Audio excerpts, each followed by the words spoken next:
Hello everyone, my name is Mitz, and here back at Phoenix Contempt Court. After the whole thing of the last episode of just me sporadically going, clicking everything, I can only imagine how the other case is gonna go. And hopefully the rest of this trial is gonna go exactly the same way.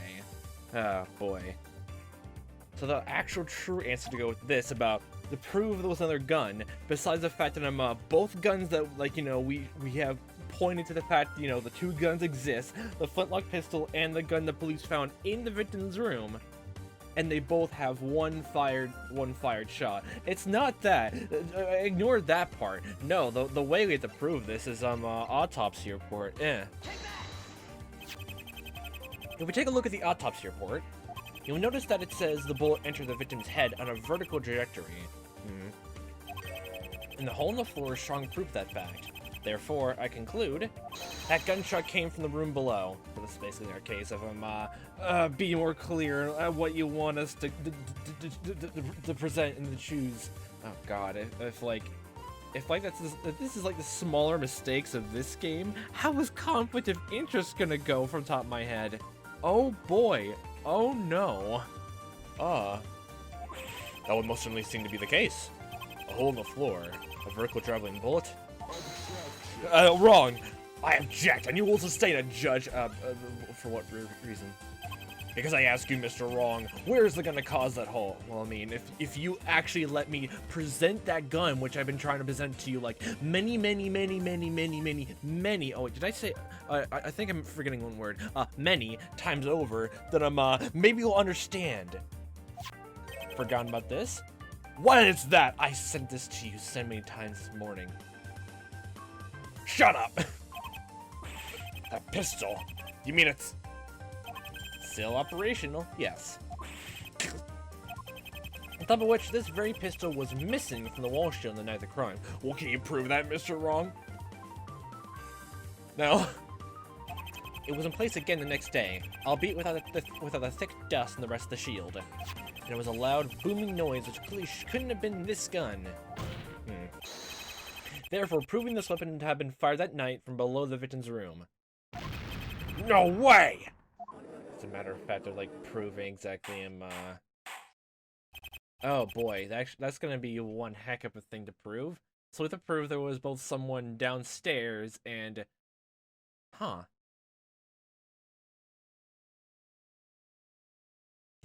So there's a person in the victim's room at the very same time, and there's a person below in the room below, and it fired a shot.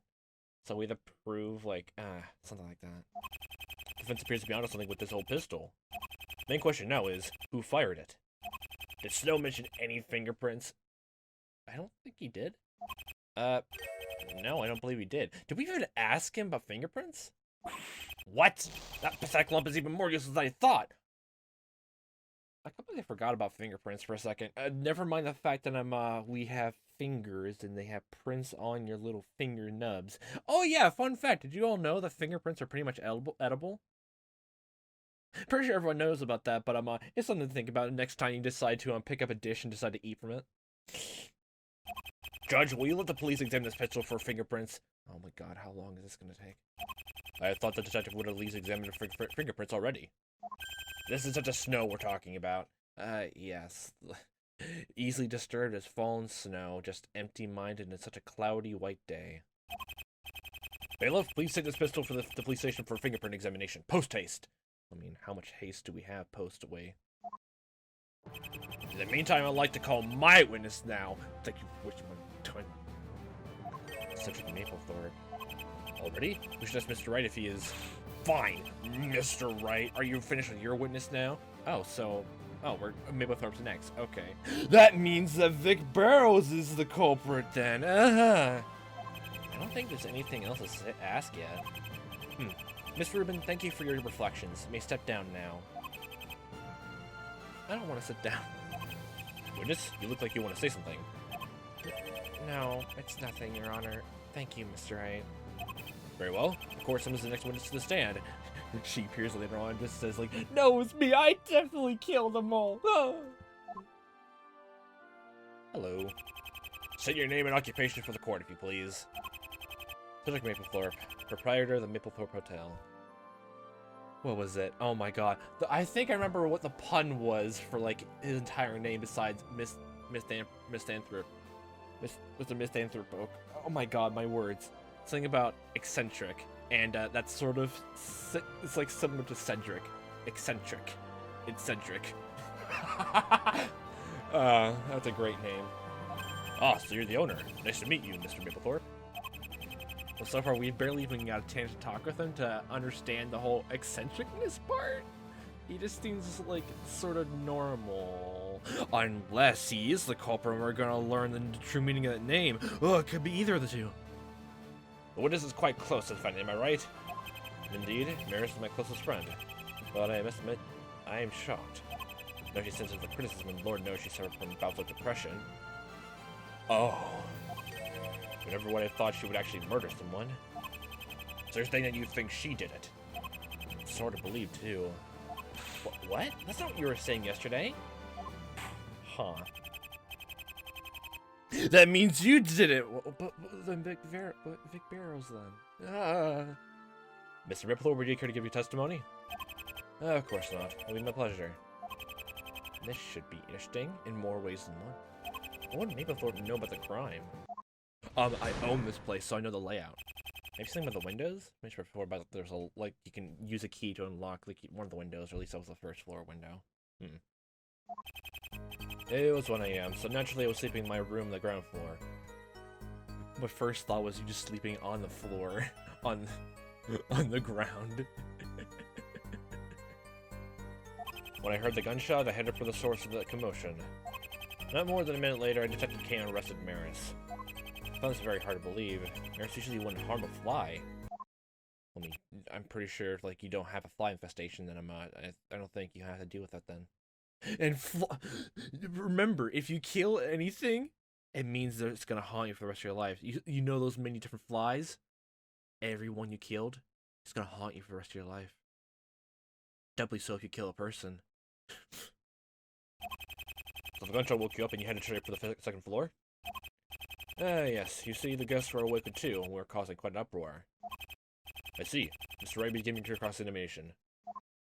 Doesn't he really even seem... Doesn't seem too different than what we already know? But I guess it's like... what was that? Like, Brisbane showing off, like, exactly, like... I guess a prominent perspective, like, how the, like, all the guests of the hotel, besides the bellboy who was in the hallway watching, like, you know, the entrance to the room the whole time. Like, you know, I guess, like, how it's the crime scene happened to, you know, appear to be for many guests at the time. Oh, that'll be interesting to see. Like, we can spot the differences between the crime scene of what he's testifying now and what was, you know, what was intentionally missing afterwards, like, you know, during the night. Sleeping. Your room is on the ground floor? Indeed, as is Mary's and the bellboys. Oh, so it's in the same area as the reception, okay. So, how did you get to the second floor?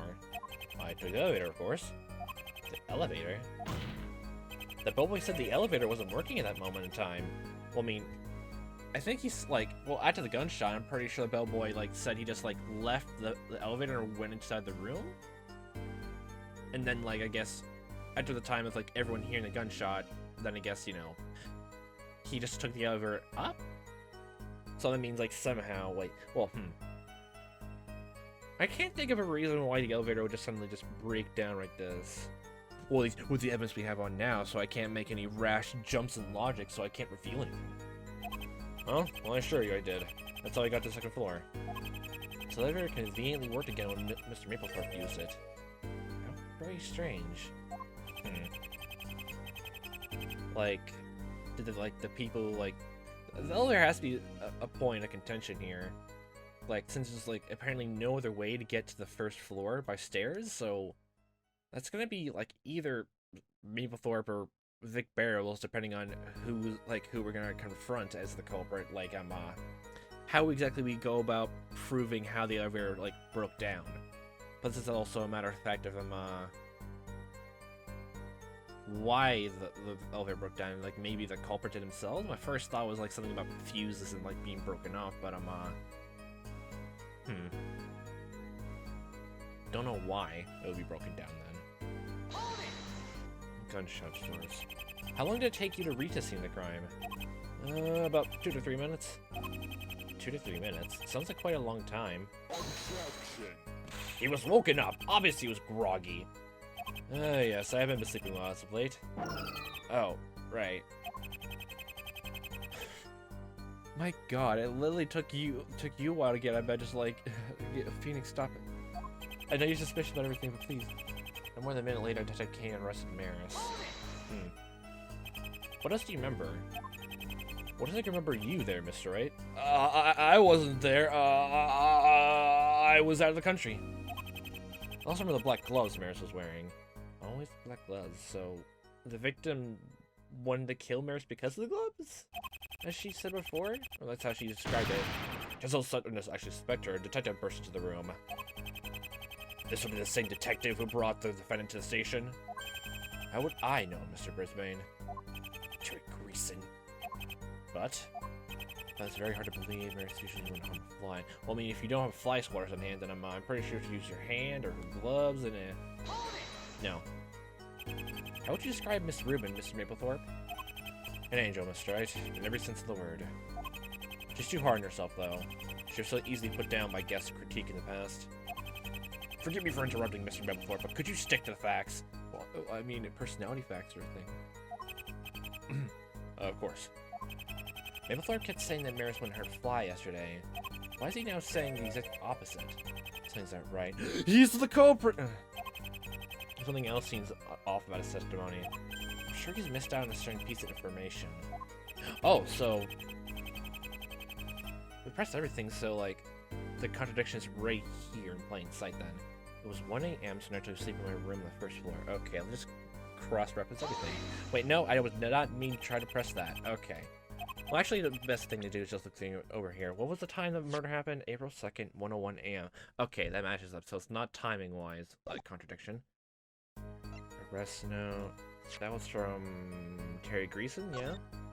Oh, and the fact that Mapplethorpe didn't call the police either. Oh. Yes, guilty. Head over to the Mapplethorpe Hotel. There's been a murder and this woman is the apparent suspect. The police place her in custody until both get to prove her guilt. A concerned citizen. Very concerned. Photo 206. Revolver. Her gloves. Her blood is inside them. Coat stand.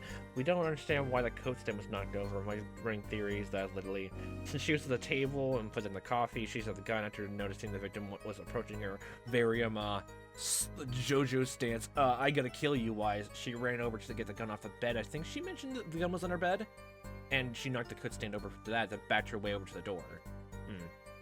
Or maybe it was like a case of she didn't go around and she didn't go around the coat stand to get the gun off the bed. It's probably like a whole thing of like how she's describing it is more like the victim was coming from like the other side of the room, then she just moved to like what is it, the foot of the bed, and just reached over and picked up the gun and then just walked over to the door. Like, you know, trying to get to the doorway to leave. Most likely that, but either way, so it's either Maris herself knocked over the coat stand, but she never mentioned if she did that or not. No, she didn't mention she knocked over a coat stand. I'm pretty sure, like, after all that, and especially, like, since she even has the detail about, I think the gunshot happened a little bit before I pulled the trigger. That whole detail thing, she definitely didn't, yeah. She didn't knock over the coat stand. She would have mentioned that, so why was it falling over? Based on that whole thing, they never even got into, like, a struggle with the gun either, so it just suddenly fell over, just like, oh, this murder's so scary. Just goes behind the bed to just cower in fear. The elevator's broken, often breaks down. It's not even a fact of, like, it broke down on the night of the crime and, like, did it consistently. It's been consistently breaking, like, even before this night, so what's the purpose of that? I think, like the thing even, like, the bellboy and Maris mentioned before, like, they kept breaking down, like, way before that night, so, like, unless, like, whoever was here, like, if we're going with the idea of what's Mapplethorpe, like, you know, is the culprit, and they're just messing with the elevator, then, like, actually, if we're gonna assume the culprit is the one you, like, you know, tamper with the elevator, it can only be Mapplethorpe then, huh? Because Vic Barrow's only signed into the guest booklet like the same night as Phoenix went in, as Maris says herself. And there's no side clock, so you know. Police testimony heard a loud booming gunshot followed Miss Rubin's resident scream. Yeah, it was gunshot, then a scream.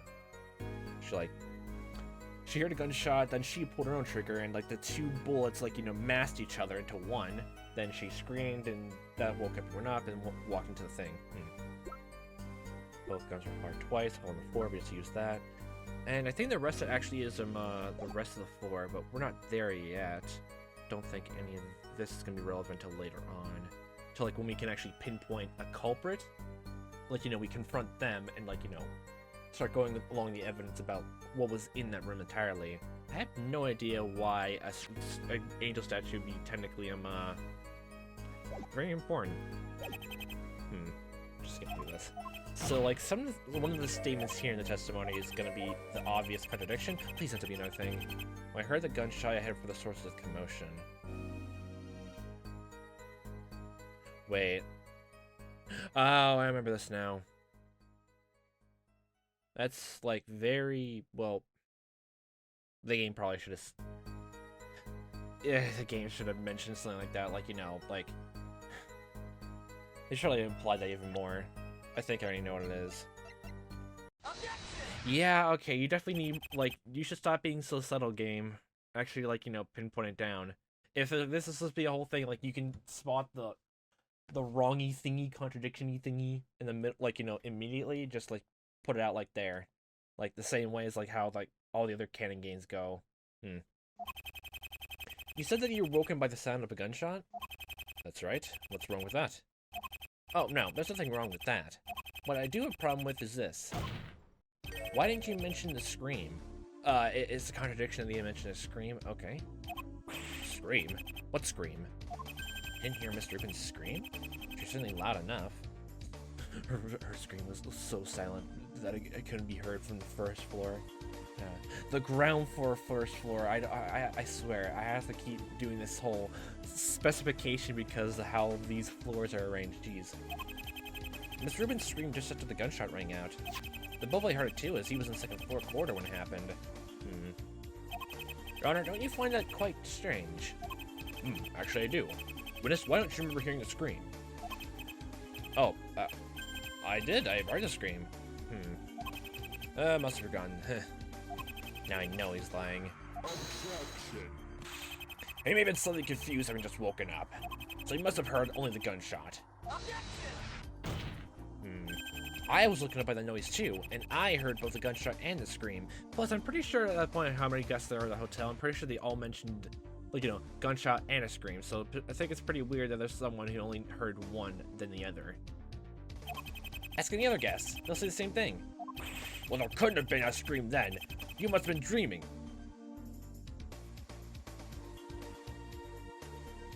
I have so many words right now, and I don't know if I'll be able to convey my emotions right now.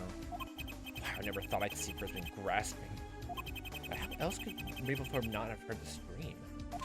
Well, got an explanation for that? Gotcha! Yeah. Uh-oh. Can I really explain why Maplethorpe didn't hear Miss Rubin scream? Well, I guess we have to. Yes, I can. This should be fun. Mr. Maplethorpe didn't hear the gunfight scream because he was wearing earplugs. It was drowned out. Well, I first thought about earplugs like the earpiece, but it was only one, so like it can't be both ears. So no, it was drowned out. It was too far away. It was drowned out. It was drowned out. Wouldn't that be it? So Mr. Wright drowned out? Yes, Your Honor. The defendant's scream was drowned out by this. By booming gunshot. Huh? Mr. Maplethorpe? There's only one explanation I can think of as to why you didn't hear Miss Rubin scream. It's because you're a bystander. You're definitely not a culprit. Definitely not. Definitely not. You have to be really close to the gun for that to happen. No! No, you're not! You're not gonna indict him again! Witness, were you by any chance near the gun during the time of the crime? Objection. You idiot! How can you get to that sort of conclusion so soon? Well, I mean, I have been thinking a lot. I'm smarter than you, Brisbane. I must concur with you, Mr. Brisbane. Mr. Wright, are you aware of what you're saying? I admit it, jumping the gun a little. Okay, a lot. But it's the only lead I have. I had to make sure. I do, Your Honor. There's reason to believe that Mr. Mapplethorpe was present at the crime. Insinuating. You may sustain temporary deafness after firing the gun. Oh, yeah. That's why you couldn't hear the scream afterwards. So, like... My next question is exactly, why'd you fire a gun, like, downstairs then? Upwards? Why? Objection. You've got a lot of explaining and proving to do. Your Honor? Bailiff, we're in the middle of proceedings. I apologize for the interruption, Your Honor. But I had the fingerprint that results from the pistol. Okay, so has Mapplethorpe's fingerprints on it then. Already? That was quick. And what are the results? One pair of fingerprints were found all over the pistol. And are they the witnesses? No, Your Honor. Heh. Well, whose are they? It's not him. They belong to Mr. Vic Barrows, sir.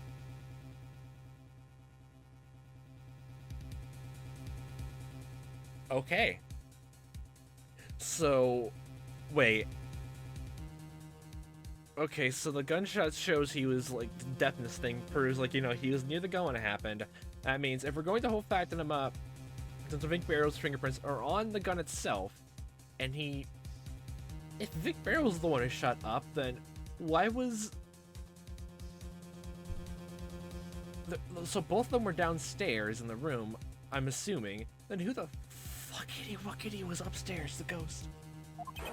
Vic Barrows? Mr. Wright, do you know this Mr. Barrows? Yes, Your Honor. He's a guest of the hotel, and my next witness. Oh boy, oh boy, oh boy. Order. What do I say? Bailiff, thank you for bringing us these results. Just to be sure. Murder weapon was fired once the night of the crime. Bears Vic Barrows' fingerprints. Wait, did he say it was all over the gun? I think it would just be like over the grip and like, you know, the trigger and like what is it, the kickback? No, well, not the kickback, the thing you pull back on the gun. I forget what that's called. I guess it'd be... I don't think that's called safety. No, it's not. I don't think so. That's right. We will have a 15-minute recess now. Once proceedings resume, you will summon this Mr. Barrows to the stand. Yes, Your Honor. So, both of them are suspicious, and based on how everything is laying out so far, both of them were downstairs when it happened. Since this gun could only have been shot downstairs. Legitimately.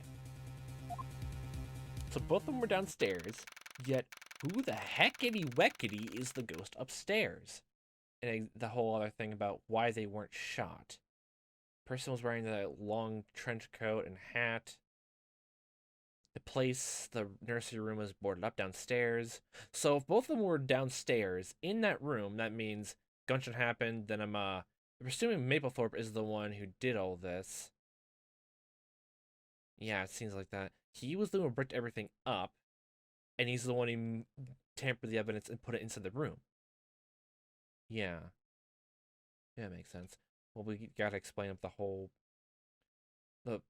The trench coat, the bullet inside it, which was shot right through the chest, and there was no blood anywhere, and it was stuck inside the suit.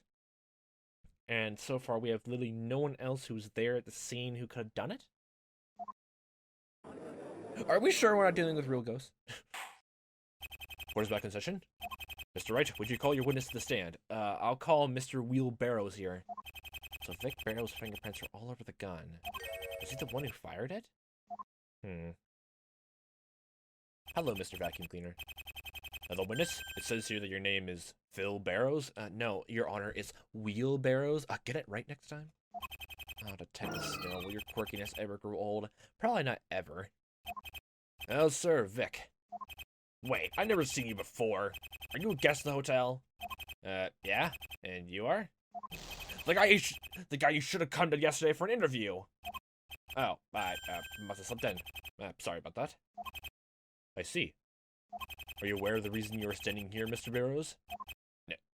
No. Does this look familiar? No. What are you saying? Well, you mentioned he had amnesia, too. How the heck did he get that plaster again? The bandage?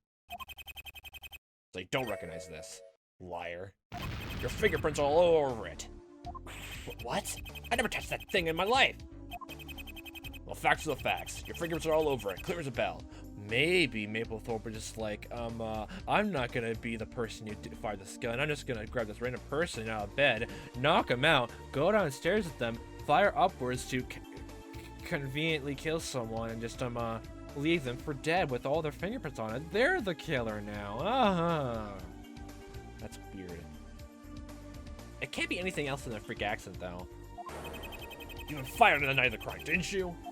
Admit it now! You hold on a minute, Chief. I never even seen that thing before. Okay. That's enough. No one is in the courtroom, Mr. Barrows. Yeah, he's gonna hurt us with a thing of plastic. Yes, please put the vacuum cleaner away before you take someone's eye out. You're right.